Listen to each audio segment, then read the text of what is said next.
Bismillahirrahmanirrahim. Assalamualaikum warahmatullahi wabarakatuh. Sini saya ingin menjelaskan sebuah presentasi dengan judul Zakat Barang dan Temuan. Alhamdulillahirabbil alamin wa bihi nasta'in ala umuri waddin wassalatu wassalamu ala asrofil anbiya wal mursalin wa ala alihi wa sahbihi ajmain amma ba'du. Pertama-tama mari kita ucapkan kehadirat Allah Subhanahu wa taala yang telah melimpahkan nikmatnya pada kita semua. Yang kedua, salat beriring salam pada baginda Nabi besar Muhammad sallallahu alaihi wasallam. Selanjutnya saya ingin menjelaskan tentang barang zakat dan temuan. Yang pertama-tama kita pengertian zakat dulu. Zakat merupakan salah satu budaya luhur Islam yang datang memperolehkan bersamaan kasih ngasih sayang menyayangi kerjasama dan mengambil akar-akar kejahatan menjaga nilai-nilai luhur keamanan kesejahteraan dan asas-asas yang menjamin kelestarian manusia untuk kemaslahatan dunia dan akhirat. Zakat dapat dikatakan sesuatu hak Allah Subhanahu wa taala yang dikeluarkan seorang kepada fakir miskin. Dinamakan zakat dikarenakan mengandung harapan untuk mendapatkan berkah, membersihkan dan memupuk jiwa dengan kebaikan. Zakat merupakan salah satu rukun Islam yang disebutkan pada 82 ayat di dalam Al-Quran secara beriringan dengan sholat. Allah Subhanahu wa taala telah menetapkan hukum wajib atas zakat sebagaimana dijelaskan dalam Al-Quran, Sunnah Rasul, dan ijma ulama kaum muslimin. Zakat menurut bahasa adalah berkembang atau bisa juga diartikan berarti bertambah. Orang Arab mengatakan zakat azar, yaitu tanaman itu berkembang dan bertambah. Kadang zakat diucapkan untuk makna suci. Zakat juga berarti memakai kata untuk arti kesuburan, kesucian, keberkatan, dan berarti juga mensucikan. Selanjutnya saya akan menjelaskan tentang hukum barang dan temuan. Dasar hukum zakat barang dan tambang. Yang pertama, hukum barang tambang dan temuan. Yang pertama, menurut Al-Quran, dari berbagai referensi dijelaskan bahwa dasar hukum zakat hasil tambang adalah Al-Quran, sebagaimana surat Al-Baqarah ayat 267.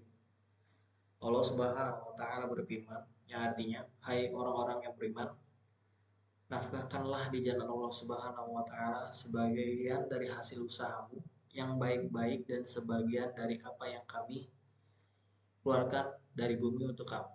Dan janganlah kamu memilih yang buruk-buruk lalu kamu nafkahi daripadanya padahal kamu sendiri tidak mau mengambilnya melainkan dengan mencikan mata terhadapnya. Dan ketahuilah bahwa Allah Subhanahu wa taala Maha Kaya lagi Maha Terpuji. Surat Al-Baqarah ayat 267. Dalam kitab Tafsir Fir Zalalil Quran, Said Kutub menafsirkan ayat tersebut merupakan seruan umum kepada orang-orang beriman pada setiap waktu dan generasi dan meliputi semua harta yang sampai ke tangan mereka, meliputi hasil usaha mereka yang halal dan baik serta meliputi semua yang dikeluarkan Allah Subhanahu wa taala dari bumi untuk mereka, baik berupa tumbuh-tumbuhan maupun yang tumbuh-tumbuhan dikeluarkan dari tanah yang meliputi barang tambang dan minyak. Oleh karena itu Nas ini cakupannya luas dan mendahului Syaril Jami. Nas mencakup semua jenis harta yang dijumpai pada zaman Nabi Muhammad SAW dan yang akan ditemukan nanti. Tidak ada satupun harta yang lepas dari kapanpun waktunya, semua terkena kewajiban zakat sebagaimana kewajiban zakat oleh nas itu. Sedangkan ukurannya diterangkan dalam sunnah sesuai dengan jenis hartanya, bagaimana dikenal pada waktu ini kemudian harta yang wajib. Menurut hadis, selain Al-Quran juga terdapat hadis yang menjadi alasan diwajibkannya zakat barang tambang, misalkan dari Al-Haris bin Bilal bin Haris dari bapaknya, Rasulullah SAW bersabda, mengambil sedekah dari pertambangan qobliyah. Hadis riwayat Baihaqi. Hadis menerangkan bahwa Rasulullah SAW memberikan pada Bilal bin Haris hak usaha barang tambang di daerah Qobliyah. Qobliyah. Suatu daerah yang terletak antara Nakhla dan Madinah. Usaha tersebut sampai sekarang masih dibebankan zakat. Hadis ini menjadi dasar terhadap kewajiban mengeluarkan zakat hasil tambang. Dua dasar hukum zakat barang temuan, luqotah atau adalah harta yang hilang dari pemiliknya ditemukan oleh orang lain, yaitu barang temuan, luqotah. Dalam sebuah hadis Rasulullah SAW menjelaskan itu, Abdullah bin Salamah bin Qanab menceritakan pada kami Sulaiman yakni bin Bilal menceritakan pada kami dari Yahya bin Sa'id dari Zaid Maulana Ba'is bahwa ia mendengar Zaid bin Khalid al-Junaini sahabat Rasulullah SAW katanya Rasulullah ditanya tentang barang temuan berupa emas atau perak. Kemudian beliau menjawab, kenalilah talinya dan wadahnya. Lalu umumkanlah ia selama setahun. Jika luqotah atau barang temuan itu tidak dikenal, maka belanjakanlah ia. Dan hendaknya yang menjadi titipan padamu, jika pencarinya datang pada suatu saat, maka serahkanlah temuan itu padanya. Zaid bertanya kepada beliau mengenai temuan unta, maka beliau menjawab, ada apa denganmu dan dia? Biarkanlah ia, karena sesungguhnya bersamanya ada sepatunya dan tempat airnya. Ia mendatangi air dan makan pohon sampai ia temukan miliknya. Zaid bertanya pada beliau mengenai kambing, maka beliau menjawab, ambillah ia karena sungguhnya ia hanya untukmu atau untuk saudaramu atau untuk segala. Hadis riwayat Bukhari Muslim. Barang temuan ada beberapa jenis, berupa hewan atau yang lainnya. Jika berupa hewan selain manusia, maka ia bisa dikategorikan antara yang ditemukan di padang sahara atau di permukiman.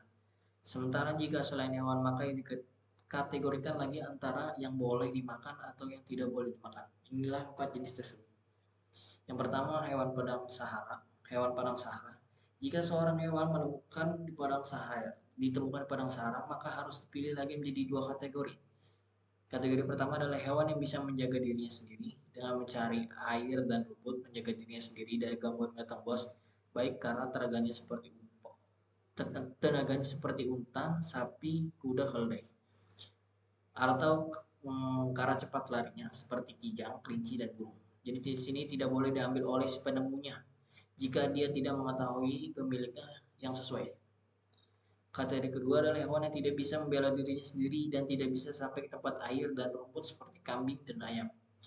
Untuk yang ini boleh dimakan langsung tanpa harus diumumkan baik dia orang kaya atau miskin dan dia harus menggantinya jika pemiliknya datang. Ini merupakan pendapat Imam Syafi'i dan Abu Hanifah.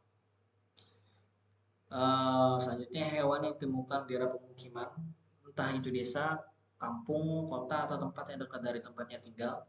Dalam hal ini ada perbedaan di kalangan internal mazhab Syafi'i menjadi 2 pendapat. Pertama, jika Imam Syafi'i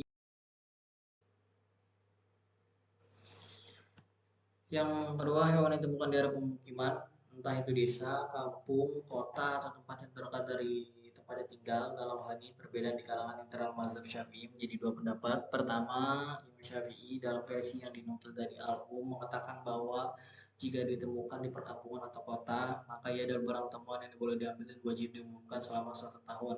Jika selain kambing, sesuai dengan umumnya hadis Nabi SAW, hewan yang tersesat milik seorang muslim adalah makanan api. Yang selanjutnya, kedua, dia termasuk barang temuan dan tidak boleh diambil jika berupa kambing dan unta, serta wajib diumumkan selama 1 tahun sama dengan semua barang temuan. Selanjutnya, barang temuan yang tidak bisa dimakan, seperti uang dan yang lainnya, maka inilah yang kita jelaskan tentang syarat harus mengumumkan ketika dia memilikinya. Yang ketiga, selanjutnya, barang temuan yang bisa dimakan, di sini ada beberapa hal kondisi yang diperhatikan. Pertama, jika barang yang cepat rusak seperti makanan, daging bakar, semangka, kurma basah yang tidak menjadi kering, dan sayuran, maka penemunya boleh memilih antara memakan atau mengganti harganya, menjual lalu menyimpan uangnya dan menyerahkan pada pemiliknya. Kedua, barang ditemukan termasuk barang yang tidak mudah rusak dan bisa diolah seperti kurma basah yang bisa menjadi kurma kering, dan anggur yang bisa menjadi kismis, dan susu yang bisa menjadi keju, dan yang lainnya, Maka yang jadi ukuran di sini adalah kemaslahatan si pemilik. Jika memang menjualnya lebih bermaslahat, maka ia boleh menjualnya. Simpulan, zakat hasil tambang dan barang temuan merupakan bagian dari kewajiban zakat dalam Islam yang memiliki dimensi spiritual dan sosial ekonomi. Zakat tambang dikenakan sebesar 2,5% dari hasil tambang telah mencapai nisab tanpa syarat haul. Sementara zakat barang temuan, yaitu disebut rikaz, wajib dikeluarkan sebesar 20%. 20% dari nilai temuan dan dibayarkan langsung kedua jenis zakat ini bertujuan untuk mentaati perintah Allah Subhanahu wa taala, mendistribusikan kekayaan secara adil, mengurangi ketimpangan ekonomi, serta mendorong kesejahteraan masyarakat. Selain itu, keduanya berperan dalam mendorong pemanfaatan sumber daya alam dan kekayaan demi lebih bertanggung jawab. Dengan adanya zakat ini, tidak hanya tercipta solidaritas sosial dalam pengentasan kemiskinan, tapi juga stabilitas ekonomi dalam masyarakat. Hal ini menunjukkan bahwa zakat tambang dan temuan bukan hanya sekedar kewajiban individual, tetapi juga instrumen perbaikan ekonomi lalu pembagian sosial yang berkelanjutan. Sekian dari saya. Wassalamualaikum warahmatullahi wabarakatuh.